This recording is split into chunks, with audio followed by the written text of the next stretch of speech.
আমার নমিনেশন বাতিল হলে দলীয় কর্মীরা হাততালি দিয়ে আনন্দ করতে পারে, সরকারি অফিসাররা যদি হাততালি দেয়, ডাল মে কোচ কালা হ্যায়, এটা বুঝতে আর কোনো অসুবিধা নাই।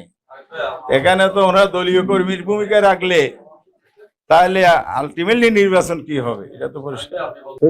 আমলে একটা মামলায় অন্যায় বেআইনিভাবে আজকে আমার নমিনেশন উপর ওনারা অ্যাকসেপ্ট করেন নাই। এটা কত বড় যে অপরাধ এবং অন্যায় হয়েছে এটা আগামীতে প্রমাণিত হবে ইনশাআল্লাহ। তবে আমার কষ্টটা এখানে, এত রক্তের বিনিময়ে দেশটাকে ফ্যাসিস্ট মুক্ত করা হলো, প্রশাসনের রন্ধে রন্ধে ফ্যাসিস্টদের দোসররা বসে আছে। আমরা ইলেকশন কমিশনকে বলেছি, মাননীয় সিট দফায় দফায় বলেছি, এবং সারা দেশে আমরা 8 দফা এই কয়েক মাস 5 দফার ভিত্তিতে আমরা আন্দোলন করেছি। আমরা সবাই মিলিয়ে বলেছি এই ফ্যাসিস্ট আমলের আমলাদের নিয়ে, দোসরদের নিয়ে সুষ্ঠু নির্বাচন হবে না। লেভেল প্লেয়িং যদি না হয়, আপনার স্বপ্নের উৎসবমুখর নির্বাচন, ইতিহাসের সেরা নির্বাচন হবে না। রাস্তায় যে কথাগুলো দাঁড়িয়ে বলেছিলাম, নির্বাচন কমিশনের অফিসে ফুল কমিশনের সামনে আমি নিজেই যে কথাগুলো আমার টিম সহ বলেছিল, আজকের কক্সবাজারের রিটার্ন অফিসার সেটা প্রমাণ করে দিবেন। তিনিই করেন নাই, শুধু তার আশেপাশের লোক যেগুলো আছে, তথ্য আমার কাছে আছে। ফেসিদারদের আমলে তারা টিএনও ছিলেন কক্সবাজার জেলার কোন উপজেলায়, এবং তারা পুলিশ কর্মকর্তা ছিলেন 4 বছর ধরে, এখনো আছেন। এই দোষরদের দ্বারা বায়াস হয়ে অন্যায়ভাবে যে অবিচারটা করা হলো, এই অবিচার অন্যায়ের বিরুদ্ধে অবশ্যই নির্বাচন কমিশন ব্যবস্থা নেবেন, আমি আজকে সে দাবি করছি। আমি কমিশনকেও জানিয়েছি এবং আমার যত জায়গায় বলার সেটা আমি বলেছি। আমি অপেক্ষায় রইলাম ওনারা কি ব্যবস্থা নেন। দ্বিতীয় হচ্ছে, নির্বাচনী মনোনয়নপত্র যাচাই বাছাইয়ের শেষ দিন হবে 4 তারিখ। এখনো সুযোগ আছে এটাকে আবার শুনানির মধ্যে আনা। ওনারা বলবেন প্রভিশন নাই, কিসের প্রভিশন আপনি দেখান?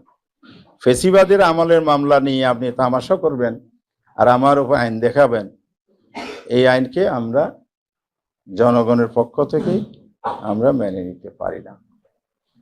সুতরাং এটা যেন আমাদের, আজকে আমাদের আইনজীবী একটা আবেদন করেছেন যে উনি যখন শুনানি করছিলেন, শুনানির সময় ধারাগুলো উনি ব্যাখ্যা করছিলেন, আমি যে ব্যাখ্যা করছি, হয়তো উনি আরো বেটার লিগ্যাল পয়েন্টগুলো ভেরি ক্লিয়ারলি ব্যাখ্যা করতে চেয়েছিলেন, সে প্রস্তুতি ওনার ছিল।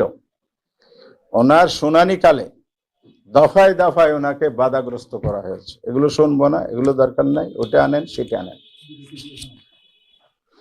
তারপরে আমার কাছে জিনিসগুলো যখন ইনফর্ম করা হলো, আমি ঢাকায় লয়ারের সাথে, আজকে আমার সিনিয়র লয়ার আসে নাই, কালকে শুনানির সুযোগ দিলে আমার সিনিয়র লয়ারকে দিয়ে আমি শুনানি করাবো।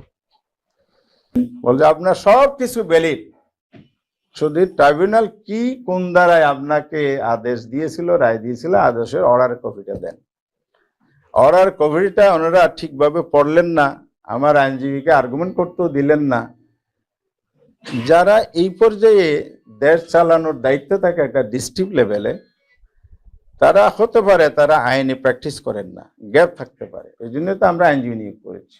আমার বিজ্ঞ আইনজীবীর কথা তো শুনতে হবে। এখন যিনি ডিসাইড করবেন, রিটার্নিং অফিসার সাহেব, সম্মান মর্যাদা রেখেই বলছি, উনি যদি বায়াস হয়ে অন্যের কথায় ইনফ্লুয়েন্স হয়ে এগুলো করেন, এটা খুবই দুঃখজনক। তাহলে এখানে নিরপেক্ষতা থাকবে না।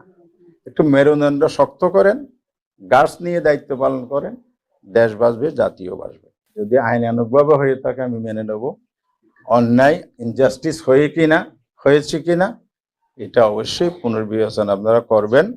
অন্যথায় নির্বাচন সুষ্ঠু যে হবে না, আমরা যে আসন এটা প্রমাণিত হবে। আমরা এটাকে তখন সেইভাবেই বিবেচনায় এনে পরবর্তী পদক্ষেপে যাব।